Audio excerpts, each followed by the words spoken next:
So yan, diretso na tayo ng MUA.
Huling-huli, hindi naglagay ng basura.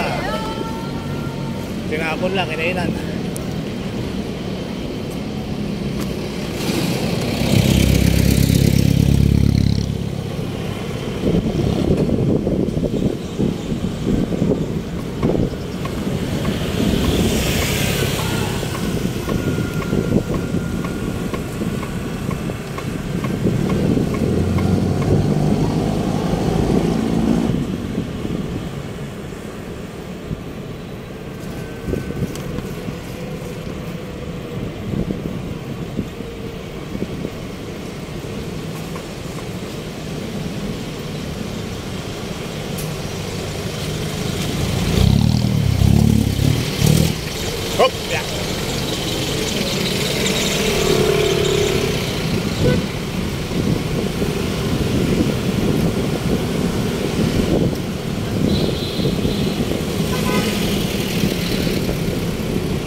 sa bagay. Wala nang nalilinig at kahit na anong ingay. Gayon pa man, sa daigdig ay naghanap niya ang tinig. Ang balita'y umakabot sa duluan ng daigdig.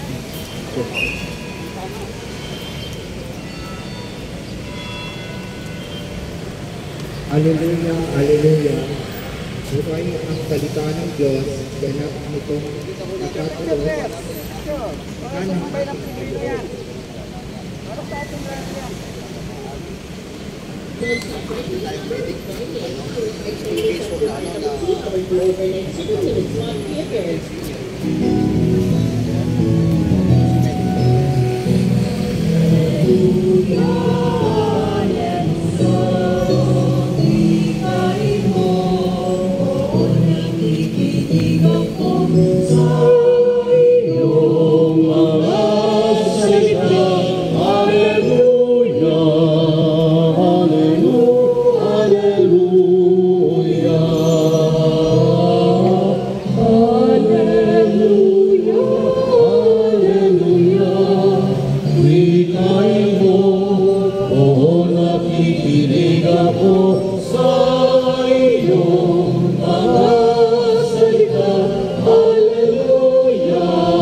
Sumainyo ang ating Panginoon at sumainyo rin. ang mabuting balita ng ating Panginoon ayon kay San Lucas.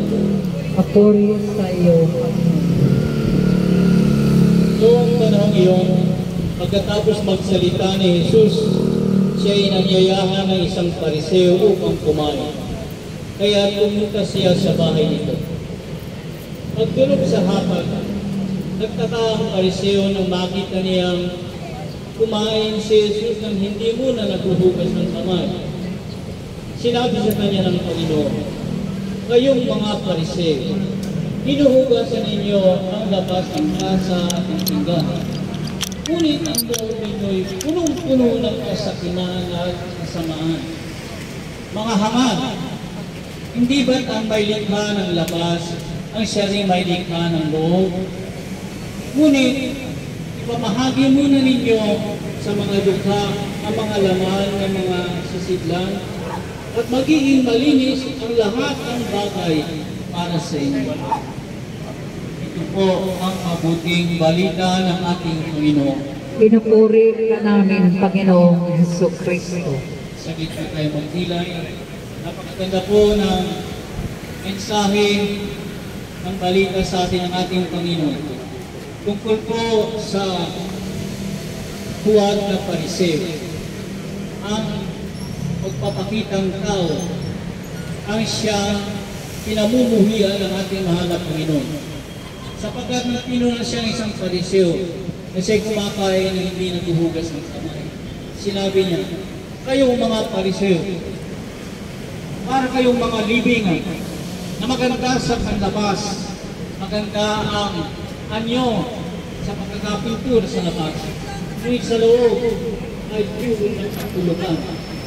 Yan po ang pahayag ng ating mahal na Panginoon para sabihin na ang pagpapakitang tao, ang pagsisinungaling, ang mga pagkukunwari ay labag at labag sa kalooban ng Diyos. nakikita naman natin ngayon, marami pa rin sa ating nalulugmok sa pagpapakitang tao dahil sa ito ay tayo ay kumikita at tayo ay hinahanga. Mas madaling paniwalaan ang kasinungaling. Mas madaling paniwalaan si Marites kasi kasinungaling. Ngunit ang katotohanan ang dapat nating ipagtanggol. Sapagkat ang ating mahal na Panginoon, ipinakita niya sa atin ng maliwanag na kinamuhian niya ang pagpapakitang tao ng mga Pariseo. At marami sa mga Pariseo natin ngayon ay nabubuhay pa rin sa pamamagitan ng mga politiko. Marami po sa mga naghahari sa ating bayan, mga namumuno sa ating bayan, kahit na hindi naman lahat, sapagkat meron pa rin tayong natitirang matitino. Ngunit ang karamihan, sila po ay nagpapanggap lamang. Sila ay tinatawag nating mga lingkod ng bayan. Pero ang totoo, pinagkakakitaan nila ang kanilang mga posisyon. Yan po ay pagpapakunwari. Kunwari sila ay maglilingkod, ngunit naglilingkod sila para lamang kumita. Isa po sa palatandaan ng kasinungalingan. At kapag binibigyan natin kahalagahan, ang kumita, ang pera, ang kwarta, higit sa lahat. Ngunit ang sa ating Panginoon, ang pinakamahalaga ay ang tao, ang maglingkod sa tao, at hindi sa pansariling kwarta lamang. Ang ating mahal na Panginoon ay pinakita niya sa atin na hindi dahil sa siya ay kumain ng hindi naghuhugas ng kamay. Pero pinakita niya sa atin ang katotohanan. Simple ang ating mahal na Panginoon, walang pagkukunwari. Kaya ipinakita sa atin ng ating Panginoon ang mga Pariseo at lalo-lalo na ang mga Pariseo natin ngayon. Nakikita naman natin dahil sa kanilang kauna-unahang pinagkakakitaan, pinagkakagwartahan ay ang pera. Nakikita naman natin sa paggawa nila ng budget na humihingi sila ng confidential intelligence fund. Pero hindi natin alam kung sa ginagamit. Ngayon, nabalitaan natin na ginamit pala ng ni Presidente Duterte ang kanyang confidential fund para sa EJK sa pagpatay ng mahihirap. Kaya dito natin makikita kung saan ginastos ang pera ng bayan para patayin ang mahihirap. Bakit hindi niya pinatay ang mga kamag-anak niya? Siyang namumuno. Siya nagnenegosyo sa droga. Sa dinami-dami ng pinatay, bakit bumaha pa rin ang droga? Sapagkat ginawa nilang negosyo. Kanyan, tayo nilinglang ng ating dating presidente. At ngayon may lakas pa rin ang loob. Binabantaan pa rin ang buhay ng ating mga mambabatas. Kaya dito natin makikita ang kaugaliang bulok ng mga namumuno sa atin. Kung paano ang ama, ganun din ang anak. Makikita natin, ang laki-laki ng pera na hinihingi sa confidential fund. Para saan? Para sa satellite office ng Vice President. Kaya makikita mo, kahit na Vice President siya, makikita naman natin na ang totoo, ang kalooban niya ay isang buhayang mandarambog. Sapagkat sakim sa pera, hindi niya inisip ang kalooban ng mga tao, ang naghihirap, ang mga api. Naisip niya lang ang pansarili, confidential fund, para hindi siya sitahin. Yan ang namumuno sa atin. Yan ba ang lingkod ng bayan? Na inuuna muna ang pera, ang kwarta. Ang tunay na Pilipino ay may kalooban, ay may pagmamahal sa kanyang pamilya at inuuna niya ang paglilingkod sa tao. Ang tao higit sa lahat, hindi ang pagkakakita. Kaya po ninyong sa saglit, sa pagtatapos ng aking paliwanag, ibahagi sa inyo isang karanasan. Minsan po, meron pong isang pulubi, isang nanay, humihingi siya ng tulong humingi siya ng tulong sa ating simbahan sapagkat ay ilan-ilan na lamang sa ating simbahan ang mapagkakatiwalaan. At sabi niya, Padre, wala po kaming tira. Nakitira lang po kami sa isang tricycle. Dalawang anak ko, ang aking asawa ay nagtatricycle lamang. Tulungan po ninyo ako.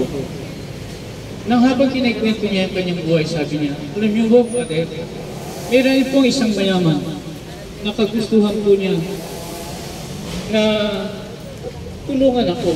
Sabi niya, tutulungan kita. Bibili ko yung anak mo. 10,000 ang bawat isa. Meron ko ng 20,000. Alam niyo yung nanay na ito? Naluha siya.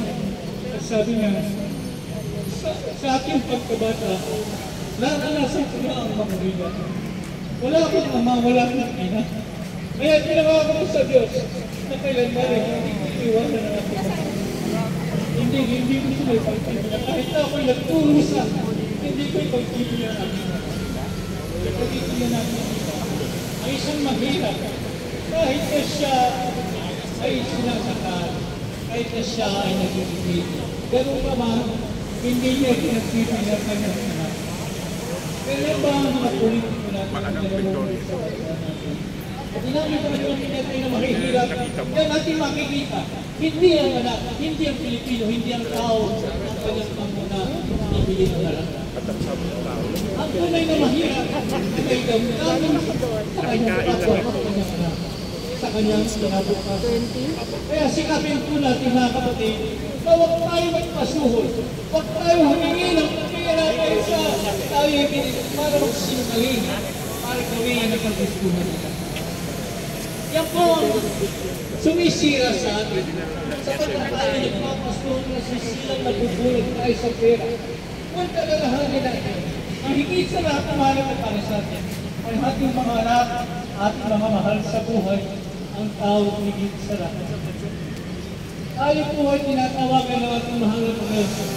Magpakatotoo tayo, magpakatunay tayo, sapagkat ang tunay na Pilipino ay nagpamahal sa kanyang kapwa ang hindi nagtikitaan ang kanyang kapwa.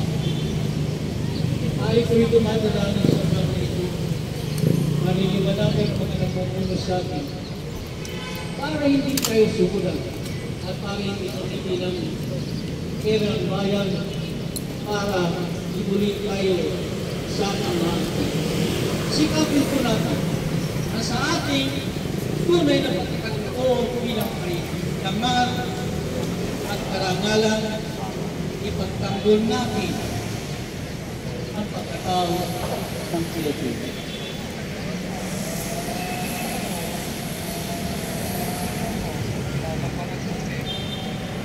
Manalangin po tayo ang ialay langit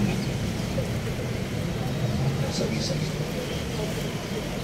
Nais ko pong idagdag na samantalang tayo nag-misa ay kasal natin ang isang nag-walk out sa snap election noong 1986, si Marisa Capilito. Isang Marisa Ligaspi. They're still with us, yung mga nag-walk out doon. Medyo may edad na sila katulad natin. At mga bata sila nung nag-walk out noong 1986. Pero katulad natin nagkakasakit na rin. Pero lumalaban. Pray for them. Dasalin natin ang ating kapatid na si Mila Aguilar, isa ring aktivista na medyo elderly na. I think she was 74 nung namatay ng isang linggo lang. Ito po ang handa ng mga lumalaban ng araw, hanggang uling hininga ay lumalaban pa rin. Kaya tayo manalangin. Ulat sa ating pagiging hindi karapat-dapat, tinataas natin ang ating mga isip at puso sa Diyos Ama at inilalahat natin sa Kanya ang ating mga pangangailangan. Ating itutuon, Panginoon, ibigay ko sa atin ang iyong Espiritu.